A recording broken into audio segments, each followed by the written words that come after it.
بے سکونی بڑھ جائے تو عبادت کا وقت بڑھا دو اور اللہ سے بات کرو، اور اپنے دکھ کا مداوا اسی سے مانگو، وہی رحیم و کریم ہے۔ جو تنگ دست پر آسانی کرے، اللہ تعالیٰ اس پر دنیا اور آخرت میں آسانی فرمائیں گے۔ دنیا بھی بڑی عجیب جگہ ہے۔ جب چلنا نہیں سیکھا تھا تو کوئی گرنے نہیں دیتا تھا، اور جب سے چلنا سیکھا تو قدم بقدم لوگ گرانا چاہتے ہیں۔ جب تک قدرت، طاقت اور اختیار ہو، اللہ کی مخلوق پر احسان کرو، آسانیاں پیدا کرو، کیونکہ انسان کی قدر اختیار اور طاقت ہمیشہ باقی نہیں رہتی۔ زیادتی اتنی ہی کرو جتنی خود پہ آئے تو جھیل سکو، اور صبر اتنا ہی سمیٹو جتنا خدا کا عذاب برداشت کرنے کی طاقت رکھتے ہو، کیونکہ صبر کرنے والے کا معاملہ اللہ رب العزت کا معاملہ بن جاتا ہے۔ بعض رشتے ہماری برداشت کی وجہ سے قائم ہوتے ہیں، اور ایسے رشتے اس وقت تک قائم رہتے ہیں جب تک ہمارے اندر برداشت کی طاقت موجود رہتی ہے۔ تقدیر ہر انسان کو اختیار دیتی ہے، یا تو آپ ہاتھ پہ ہاتھ دھرے بیٹھے رہیں اور قسمت کو کوستے رہیں کہ میرے ساتھ سراسر ناانصافی ہوئی ہے، یا پھر محنت سے ان موافق حالات کو اپنے حق میں کر سکتے ہیں۔ مشکلات میں گھبرانا نہیں چاہیے، ستارے ہمیشہ اندھیرے میں ہی چمکتے ہیں۔ ایمان پر دو چیزیں حملہ کرتی ہیں، تسکین وجود یا لذت وجود، اور دولت کی محبت۔ اگر یہ دو چیزیں نکل جائیں تو ایمان محفوظ ہو جائے گا۔ خوشیاں حاصل کرنے کی چاہت رکھتے ہو تو دوسروں کو خوشیاں دو، تمہیں خود بخود خوشیاں ملیں گی۔ جینے کی امنگ حوصلوں کو قوت عطا کرتی ہے۔ جس طرح پست گدھے پر ہر کوئی چڑھ جاتا ہے، اسی طرح نالائق نرم و مزاج شخص پر سب حکومت کرتے ہیں۔ تین چیزیں آمدنی کو بڑھا دیتی ہیں: کم خرچ، مسکین کی مدد، پرندوں کو کھانا کھلانا۔ تین چیزیں عمر کو بڑھا دیتی ہیں: کم کھانا، پیدل چلنا، اور کم سونا۔ وہ عورت سب سے زیادہ پرآسائش ہے جس کا خاوند اس سے راضی و خوش ہے۔ غریبی کا مقابلہ محنت اور مزدوری سے کرو، تم جیت جاؤ گے۔ مسلمانوں کے دینی اور اخلاقی اصلاح میں نہایت خوش اخلاقی، شیریں زبانی اور عالی حوصلگی کا ثبوت پیش کیجیے، اور جس قدر جد و جہد اس میں ممکن ہو اس میں کوتاہی روا نہ رکھیے۔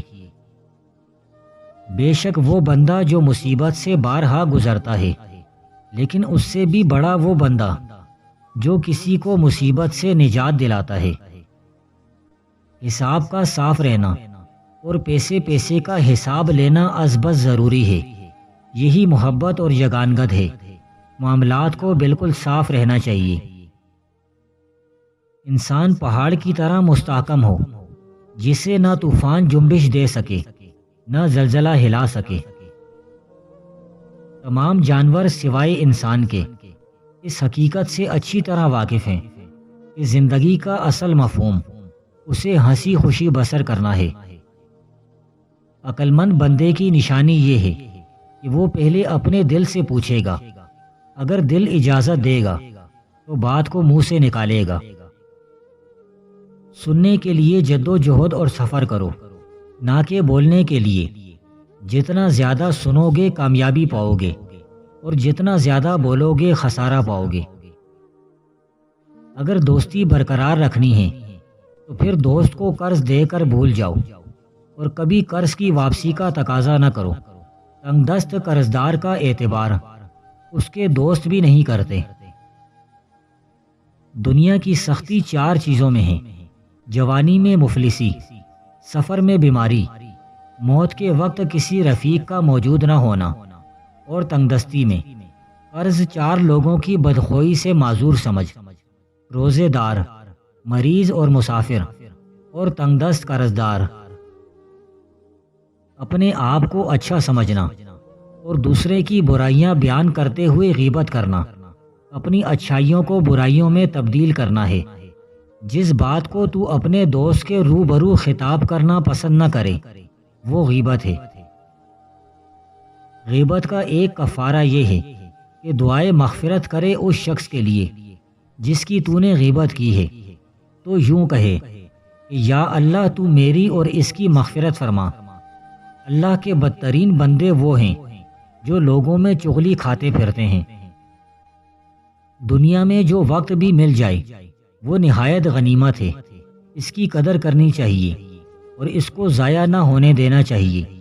یہ زمانہ کھیتی کا ہے، اس کا ہر لمحہ زمرد سے زیادہ قیمتی ہے، جس قدر ہو اس کو ذکر الہی میں صرف کیجیے۔ زبان بند رکھو اور آنکھوں سے دیکھو، کچھ نہ بولو، قدرت کو دیکھو کیا کرتی ہے۔ وہ بے نیاز اور بے پرواہ ہے اور سب سے زیادہ راستہ رحمت والا بھی ہے۔ اس کا ظاہری ہاتھ بھی ہے اور خفیہ ہاتھ بھی۔ کچھ نہ کرو، کسی کو مت ستاؤ۔ توبہ خود مستقل عبادت ہے۔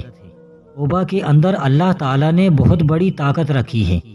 اگر کوئی 70 برس سے کفر میں مبتلا رہے لیکن اس کی توبہ کر لے تو 70 برس کا کیا ہوا، کفر باطل ختم ہو جائے گا۔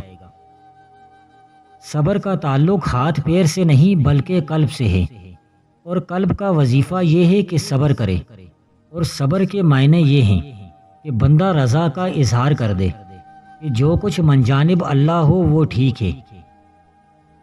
3 لوگ ضرور رنج میں رہیں گے، ایک جو دوسروں کی حمیت کو اپنی پریشانی اور دوسروں کی کامیابی کو اپنی ناکامی خیال کرے، دوسرے جو باوجود قدرت رکھنے کے نیکی نہ کرے، تیسرے جو بغیر سوچے ایسا کام کرے جس کا نتیجہ پریشانی ہو۔ مشکلات کو دور کرنے، خواہشات کو دبانے اور تکالیف کو برداشت کرنے سے انسان کا کردار اعلیٰ، مضبوط اور پاکیزہ ہو جاتا ہے۔ فضول خرچی نہ کرو، اپنی ضرورتوں کو کم کرو گے تو راحت پاؤ گے۔ جو بندہ جلدی کے ساتھ ہر ایک بات کا جواب دے دیتا ہے وہ ٹھیک جواب نہیں دیتا۔ جو بندہ اپنا بید محفوظ رکھنے سے عاجز ہوتا ہے وہ دوسروں کا راز محفوظ رکھنے سے نہایت عاجز ہوگا۔ ناف میں لہسن کا رس 1 قطرہ اور 1 قطرہ سرسوں کے تیل کا ڈال کر سویا کرو، 100 سال تک پیٹ باہر نہیں آئے گا۔ اللہ اپنے فضل و کرم سے اپنے مقرر بندوں کو واسطہ بنا کر فیض پہنچاتا ہے اور ان کی صورت روحانی کو ضائع کرتا ہے، اشخاص کو خبر بھی نہیں ہوتی۔ یہ قدرت کے کارخانے ہیں، تعجب کی بات نہیں۔ متکبر بننا در حقیقت اپنے نسب نامے کو شیطان کے ساتھ جوڑ دینا ہے۔ متواضع بننا در حقیقت اپنے نسب نامے کو آدم علیہ السلام سے ملانا ہے۔ تو جتنا ہم آدم کے بیٹے بنیں گے اتنا ہی عزت پائیں گے۔ انسان کی ذات میں کتنا ہی علم آ جائے ہے تو انسان ہی کی ذات رہے گی۔ ذات میں وہی کورا پن، وہی گندگی ہے۔ یہی وجہ ہے کہ علم آ جانے کے بعد علم بڑھتا رہتا ہے۔ علم آدمی کو اس وقت تک نہیں چلا سکتا جب تک اخلاق درست نہ ہو۔ اخلاقی قوت سے ہی آدمی چلے گا۔ علم کا کام فقط راستہ دکھلانا ہے۔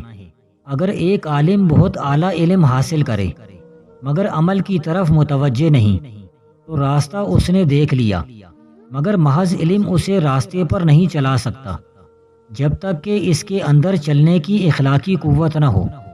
اخلاق میں صبر ہے، شکر ہے، شجاعت ہے، رضا ہے، تسلیم ہے۔ یہ عملی چیزیں ہیں۔ بھوک روشنی ہے اور زیادہ کھانا آگ ہے، اور یہ آگ اس وقت تک جلتی رہتی ہے جب تک یہ جلا کر راکھ نہ کر دے۔ کتاب کا مطالعہ کرنا آسان جبکہ انسان کا مطالعہ انتہائی مشکل ہوتا ہے۔ غریب بندے کے لیے ہاتھ پر ہاتھ رکھ کر بیٹھے رہنا خودکشی کرنے کے برابر ہے۔ بات واضح، صاف اور غیر مہم کیجیے تاکہ آپ کا دشمن اس کا فائدہ نہ اٹھا سکے۔ جو باکردار آدمی ہوتا ہے وہ باہمت بھی ہوتا ہے۔ دانائی سے مخالف کاموں کی اصلاح کرنا بنسبت غصہ کرنے اور اس میں مبتلا رہنے سے بہت بہتر ہے۔ غصہ ایک طرح کی دیوانگی ہے۔ اگر دولت مند ہونا چاہتے ہو تو رات کو سوتے وقت یہ کلمات 3 مرتبہ پڑھ لو: یا اول الاولین، یا آخر الآخرین، یا ذی القوۃ المتین، یا راحم المساکین، یا ارحم الراحمین۔ صبح اٹھتے ہی دولت کی بارش ہونے لگے گی۔ مسلمان کو متفکر پیدا کیا گیا ہے، غافل پیدا نہیں کیا گیا، مگر اس تفکر کو چمکانے کی ضرورت ہے۔ فکر اس وقت تک چمکتا نہیں جب تک خلوص نہ ہو، خلوص چلتا نہیں جب تک عمل کا جذبہ شامل نہ ہو۔ اپنے اعمال پر مومن نہ ہو جانا اور اپنے نفس کے ساتھ بدگمانی رکھنا نہایت ضروری ہے۔ جب یہ عادت طاری ہو تو توبہ اور استغفار میں مشغول ہونا چاہیے، اور جب فرحت اور انبساط پیدا ہو تو اللہ کا شکر ادا کرنا چاہیے۔ خودکشی کرنی اور اس پر عزم و ارادہ کر لینا انتہائی بزدلی، انتہائی ظلم اور انتہائی گناہ ہے۔